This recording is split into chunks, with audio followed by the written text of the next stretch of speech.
Hello welcome to Deethya Usha vlogs. So ఈ vlog వచ్చేలకి ఎందుకు చెప్పడం, ఆల్రెడీ తమ్నైల్ చూసేసారు కాబట్టి మీకు అర్థమయ్యే ఉంటుంది కదా.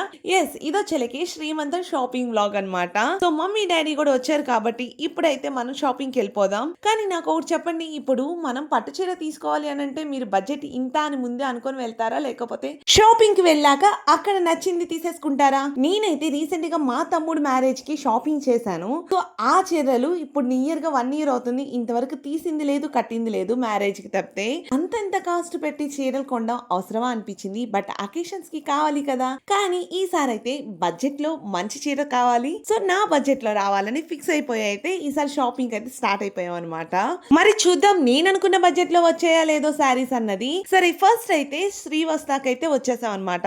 ప్రతిసారి ఒకటే షాప్ మనం రొటీన్ గా వెళ్ళడం ఎందుకని చెప్పేసి ఈసారి అయితే ఇక్కడికి వచ్చాము. ఇక కొన్ని శారీస్ చూసాక సరే ఒకసారి కట్టి చూపించుకుందాం ఎలా ఉందో అని చెప్పి అయితే ఇక్కడైతే ఒక 3 శారీస్ అయితే సెలెక్ట్ చేసి కట్టించుకుంటాను అనమాట. సో ఈ pink and green colour combination sari అయితే బాగుంది, బట్ మరి అంత లుక్ వచ్చినట్టయితే నాకు అనిపించలేదు.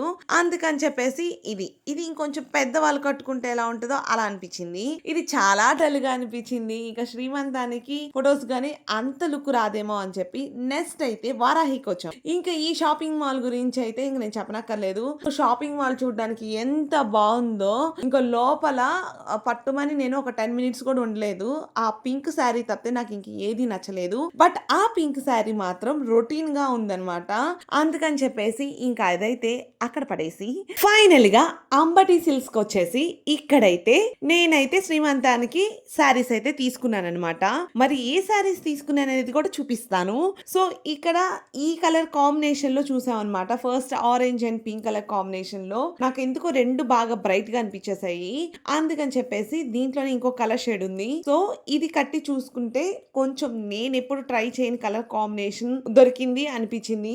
అందుకని చెప్పి అది వింటేజ్ కలెక్షన్ అన్నారని సరే ఒకసారి ట్రై చేద్దామని చెప్పి ఫైనల్ గా ఆ శారీ అయితే తీసుకున్నాను. ఆ శారీ ఎలా ఉందో కూడా నేను ఇప్పుడు చూపిస్తా. ఆ శారీతో పాటు ఇంకో శారీ కూడా ఉంది, అది కూడా చూపించేస్తా. కానీ అంతకన్నా ముందు ఇక్కడ బిల్ అయితే పే చేస్తున్నారు. వాళ్ళు బిల్లు పే చేశాక టిఫిన్ తినేసాం. టిఫిన్ తిన్నాక ఇంటికైతే రీచ్ అయిపోయాం అనమాట.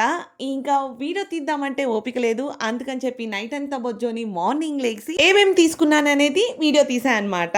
సరే, నేనైతే ఈ వీడియో మొత్తంలో ఒక శారీ చూపించా, ఇంకో శారీ చూపించలేదు కదా, అదే ఈ శారీ. ఈ pink and red colour combination sari ఎంత బాగుందో అసలుకి. నాకైతే పిచ్చి పిచ్చిగా నచ్చేసింది. సో చాలా యూనిక్ గా అనిపించింది కలర్ కాంబినేషన్ కూడా.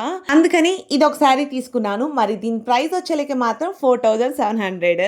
సో ఇంకా నెక్స్ట్ శారీ వచ్చేలకి ఆల్రెడీ నేను మీకు చెప్పేసాను కదా ఏ శారీ అనేది. ఎస్, ఆ అంబటి సిల్క్స్ లో నేను violet and green colour combination లో ఒకటి చూపించాను కదా, ఆ శారీ తీసుకున్నాను. ఎందుకంటే ఈ కలర్ కాంబినేషన్ కూడా నేను ఎప్పుడు ట్రై చేయలేదు. డిఫరెంట్ గా ఉంది. మనం జ్యువెలరీ వేసుకున్నా సరే చాలా బాగా ఎలివేట్ అవుతుంది అండ్ ఫొటోస్ కూడా బాగుంటది అని చెప్పి ఇది తీసుకున్నాను అనమాట. మరి దీని ప్రైస్ వచ్చేలకి మాత్రం 9000 పడింది. మరి మేము అనుకున్న బడ్జెట్ లోనే శారీస్ అయితే వచ్చేసాయి అనమాట. మరి శారీస్ ఎలా ఉన్నాయి అనేది కామెంట్ సెక్షన్ లో చెప్పండి. అంతే ఈ వ్లాగ్. Bye bye.